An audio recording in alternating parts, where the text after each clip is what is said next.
2, 3, raconte!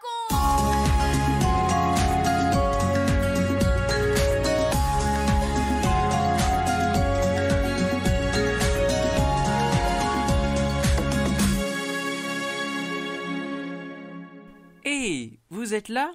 Oui, c'est l'heure du rendez-vous de l'émission spéciale que vous attendez tous, garçons, filles, parents, amis. 1, 2, 3, raconte. Si je te dis P-E-U-R,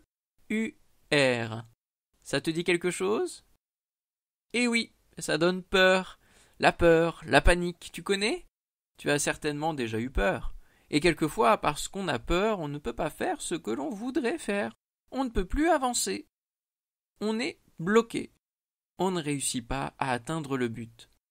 Il n'y a pas que les enfants qui ont peur. Les adultes aussi connaissent la peur. La peur de ne pas y arriver, la peur de se tromper, d'être malade, de se retrouver tout seul, de perdre un ami ou son travail. Sais-tu que Jésus nous parle de la peur, mais il nous parle aussi de sa puissance à lui? Dans l'histoire que Michel va nous raconter, tu verras comment il sait nous encourager à lui faire confiance pour atteindre le but. Écoutons maintenant cette aventure qui est arrivée à ses disciples. Tu la retrouveras au chapitre 14 de l'évangile de Matthieu. Ensuite, tu pourras répondre à la question suivante.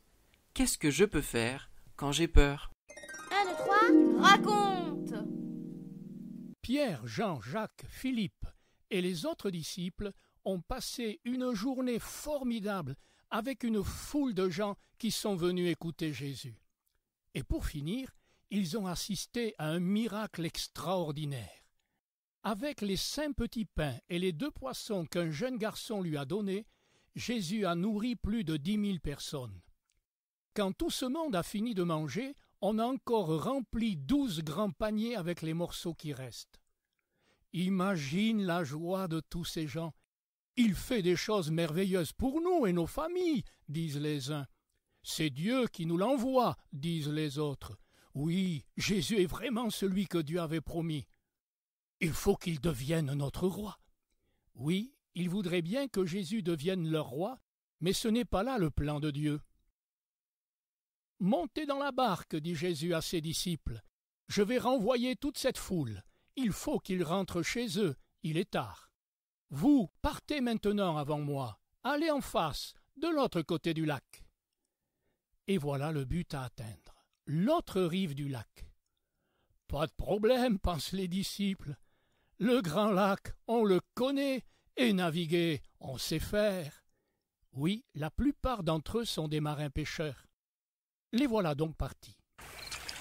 Jésus renvoie tous ces gens chez eux et ils s'éloignent du rivage. Il monte sur la colline. Pourquoi se met-il ainsi à l'écart? Pour être tout seul avec Dieu, son Père, pour lui parler, le prier. Il fait nuit maintenant et le temps change brusquement.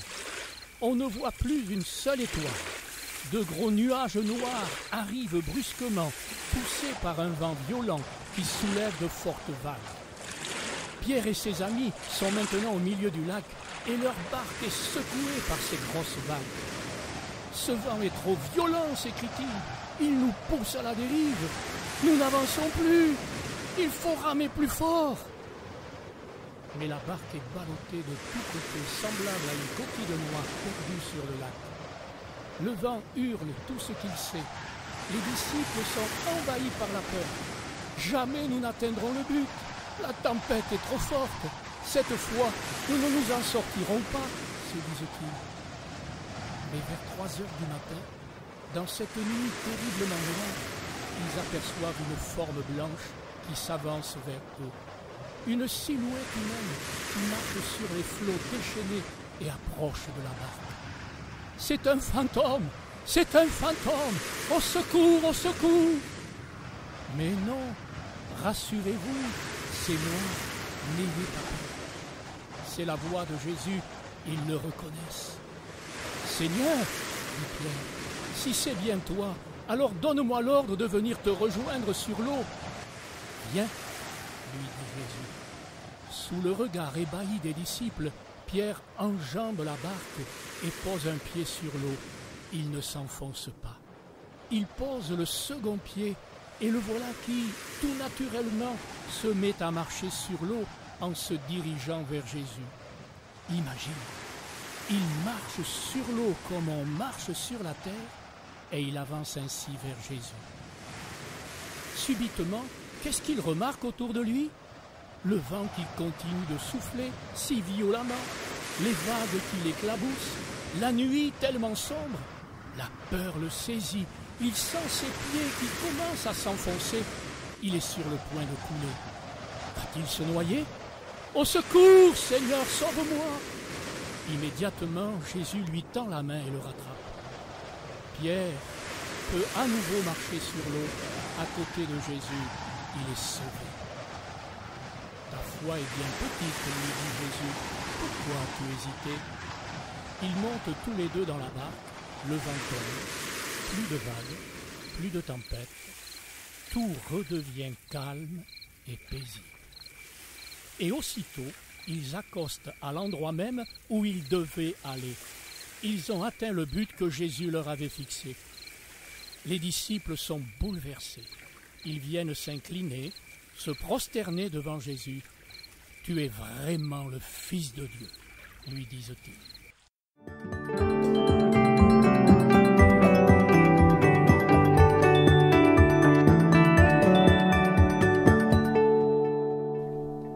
Un, deux, trois, quatre.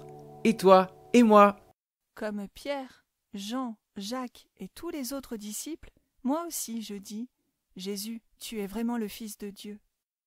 Et toi, peux-tu le dire? Il peut arriver qu'un jour tu aies peur, et même très peur. Alors, qu'est-ce que tu vas faire? C'est la question que Benji nous a posée.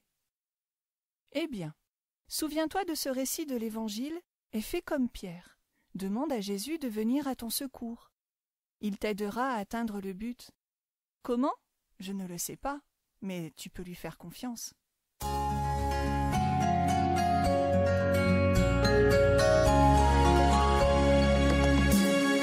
4, 3, 2, 1, et nous les parents. Cette traversée du lac nous ferait-elle penser au voyage de la vie? Des traversées sans tempête, est-ce possible?